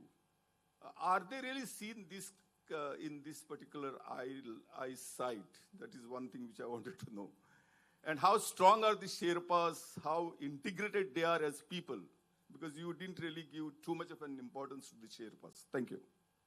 So let me start in the reverse order. I think you probably have missed out the part which I mentioned to the lady when she asked me that how come they left, and I mentioned specifically that even though they were not there at the very end, but they were there for all those weeks, and I would not have made it without them. So there's no question that there is a critical role that they play in various ways. Like in any other community, whether it's Sherpas or people around you, there are good and bad. So there are some very heroic ones who would definitely do what you said, will probably, do whatever it takes to save you. But there are also of the other kind, which are actually unfortunately more in number when you go there and you see it, who would not really, go out of their way to do anything for you. In fact, it's quite the other way around. After Camp 2, as you become more and more vulnerable, the attitude of Sherpas towards you, in reality, unfortunately so, but it's truth, gets very, very aggressive. And part of it is also to egg you on, but it's not always very supportive, let's put it that way. Now, the first part of your question, but once again, is not to take away what they do for you, but let's not assume it's only the good stuff. Having said all of that, without them, it's impossible, which is why when I said in 2014, when they went on strike, everybody had to essentially come back. There was no climbing that season at all. And this is hundreds of people from around the world who paid 40, 50, 70. I mean, the American expeditions, people with foreign guides, etc., this is $80,000, $90,000. And preparation of a whole year of work. And people have actually, most of the people who are climbing Mount Everest are not really moneyed people. So I have met people who have sold their lands and apartments to come and climb Mount Everest. And now here there are the Sherpa that whole year, in fact. Personally, if you ask me, there was no reason to be on strike. I mean, if you join the army, you can't complain about dying. So if an avalanche tragedy kills 16 Sherpas on day one, how does that justify them sending everybody back home? They prepared, they spent the money, they made sacrifices, and now you're saying, no, we'll not go there. What is this? What for? I mean, can the army refuse to fight if somehow the first night only a bomb happens and 100 people get killed? They say, no, we are not going to do the army job anymore. That's not done. So there are all kinds of people. The first part about being a business person and about how that changes you. So you asked me two questions around it. How does it change you, and does it change your empathy around other people? And do people get into NGO kind of jobs? About the NGO kind of jobs, I am not so sure. I don't think that happens because of this. Some people are already doing that and they continue to do that. Around empathy, I would think personally, we do tend to be very, very positive on people. And, we are in a business, we make rugs, so we have thousands of people. Please don't be too impressed, 3,000 people and all, because of the handmade business. That's why we have so many. Otherwise, it's a small business. But about how it changes you, that's the very important part. And I think the most important part to give up for an entrepreneur, especially a founder and, small business owner and all of those things, is the idea of how indispensable you are yourself. Like, मेरे बिना तो होगा नहीं, मुझे ही करना पड़ेगा यार, सब कुछ तो मतलब मैं नहीं हूँ तो कुछ नहीं. You are gone for 2 months. You're not even in communication. Nothing fell apart. Everything was running. Everything was fine. You know. So actually it helps you to recognize that it's not entirely only you who's running the show really. So that obviously brings along with it a lot many other things. It brings also freedom for yourself because sometimes you are a slave of your business, you know.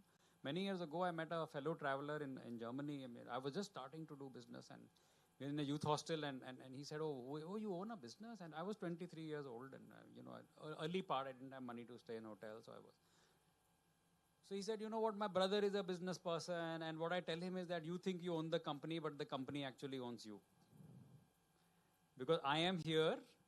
And he was a bartender. So, and I remember this story. Can you imagine? This is from 1993, I'm telling you. 31 years ago. Now, I'm a bartender. I get $18. He was an Australian. I get $18 an hour. I work for 6 months. And then I go away, travel the world for 6 months. I'm like, yaar, ye badhiya hai yaar. 6 mahina you're making drinks in a bar and then you get so much money that you travel the world. And then he was almost looking down upon his brother to say, wo to he's a business person, he can't go. Because he thinks he owns the company, but the company actually owns him because he's everything he does is for. So these are different things that happen and you know, realities of the sacrifices what entrepreneurs have to do. In return for privileges of entrepreneurship, the freedom, the gains, all of those things. So yes, it is a profound impact and I hope I answered your question satisfactorily. So before we go any further, I'd like to tell Dr. Bandorkar that we will certainly take up your issue that you've raised, that the questions are not being asked properly, but I'm sure 14 Kosambi festivals, the Art and Culture Department has been trying their best to do what is the best for you. In fact, we are very proud to have our Minister Ji sitting here with us, Govind Gaudi Ji. Thank you so much for being here with us. And we must also understand that the questions asked sometimes, you're given the opportunity to ask a single question, but very often the question is multiple, as it was with you. There were 4 or 5 questions asked. But unfortunately, now this is the last question because I'm being given a strict instruction. You're out of time already. So the last question, I don't know who has the mic right now. Yeah, good evening. Yeah. Aditya, Good evening, Gupta. I'm Colonel Dr. Parag Prabhudesai, ex-Indian Army. Congratulations, first of all, for what you have achieved. Okay. I am fortunate they have served in a very high altitude area and presently I am a marathoner. By virtue of this, I could understand your lecture little better.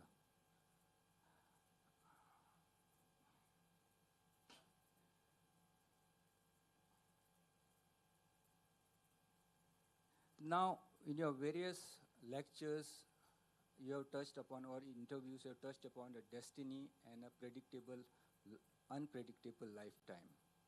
I have come across 2 sets of people, 2 different mindsets. One believes he shapes up their destiny through hard work, proper planning, calculated risk, and they achieve their goal. And then there are people who are reconciled to the fact that yes, especially whatever they get bad, yes, that is my destiny. And sometimes any unfortunate, unpredictable things when it, yeah, just a minute. Yeah, I'm finishing it. I'm finishing it. You're slowing down my flow. So in this particular case, what is your take about these 2 mindsets? I would like to clarify that when I said destiny, and I thought I was pretty clear, it is only about life and death. It's not about your achievements. It's not. I have been emphasizing preparation, passion, focus, one step at a time. I've been resilience. All these things don't come from destiny. They are driven internally. The destiny piece I mentioned because of certain kinds of risks you have to accept that they are there. You know, as I said right in the beginning of the example, the people who died in that plane crash were not the people inside the plane. And by the way, Lukla airport is considered to be the most dangerous airport in the world. People who've been to EBC, they know what I'm talking about. So the plane में कोई नहीं मरा. वो बंदा बेचारा side में खड़ा हुआ, 2 पुलिस वाले मर गए. अभी क्या बोलेंगे उसको, डेस्टिनी तो नहीं है तो क्या है? So I want to be very clear that this is not to do with your Destiny is not a substitute for effort and hard work and diligence and everything else that it takes to succeed or not succeed. Having done everything else, then at some point you have to say, okay, now it's the Almighty, it's the destiny, it's other things.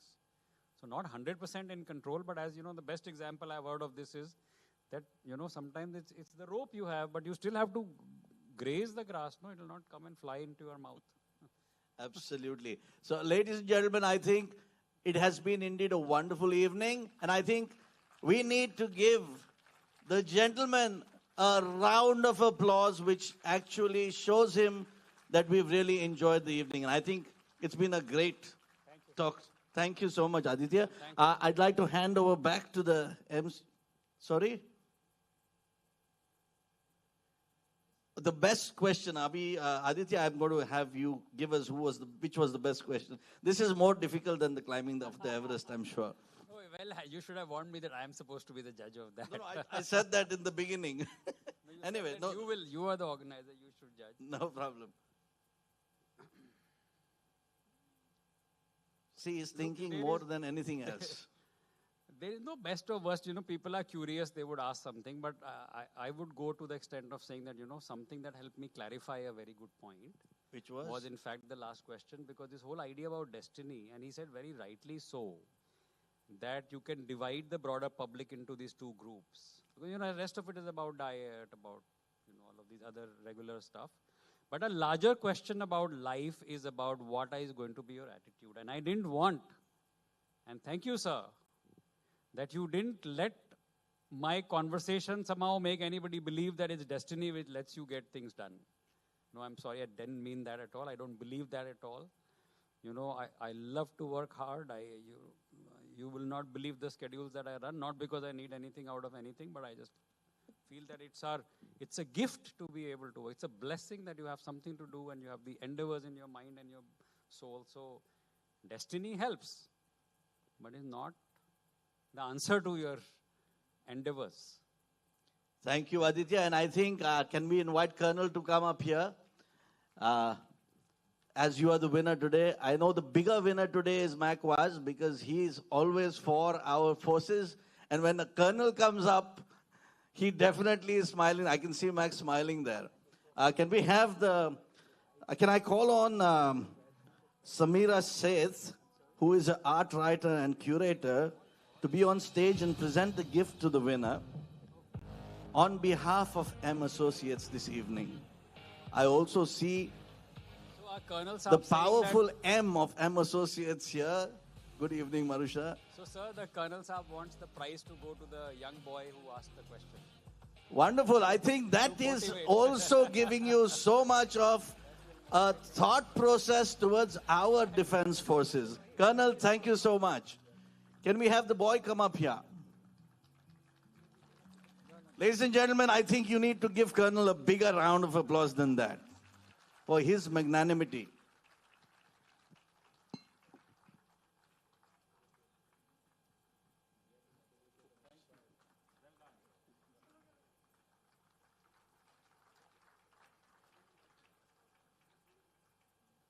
And now I think I hand over back to the MC for the evening. Thank you. Thank you so much, Shri Aditya Gupta ji, for recounting your experiences on climbing the Everest. It was really exciting and inspiring as well.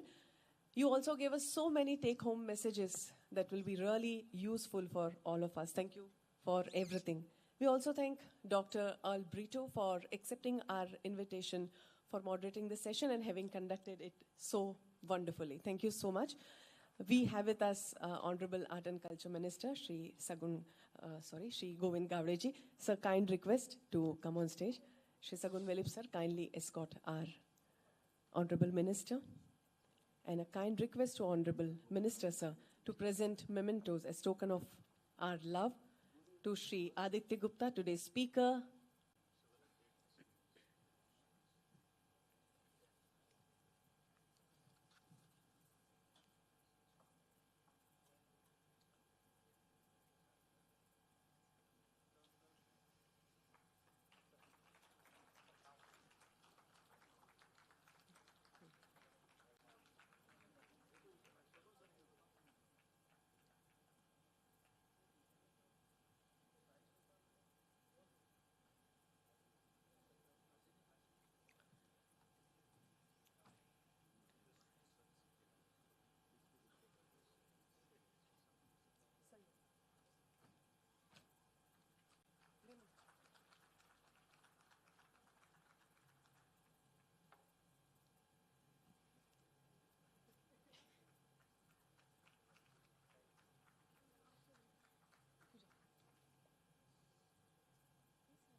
Thank you.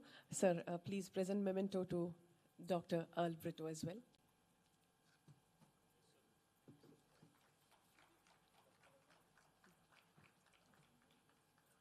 And a gift hamper too.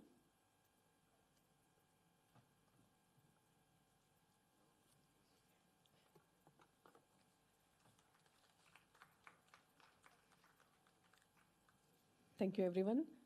Thank you, Honorable Minister, sir.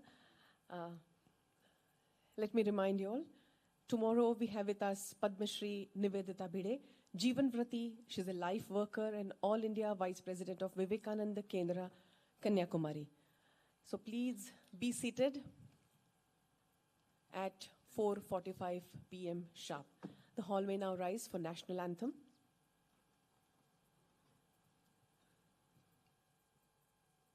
जनगण मन अधिनायक जय हे भारत भाग्य विधाता पंजाब सिंध गुजरात मराठा द्राविड़ उत्कल बंगा विंध्य हिमाचल यमुना गंगा उच्चल जलधि तरंगा तव शुभ नामे जागे तव शुभ आशीष मांगे गाहे तव जय गाथा जन गण मंगलदायक जय हे भारत भाग्य विधाता जय हे जय हे जय हे जय जय जय जय हे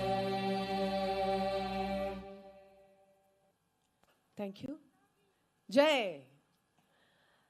Thank you so much. See you all tomorrow.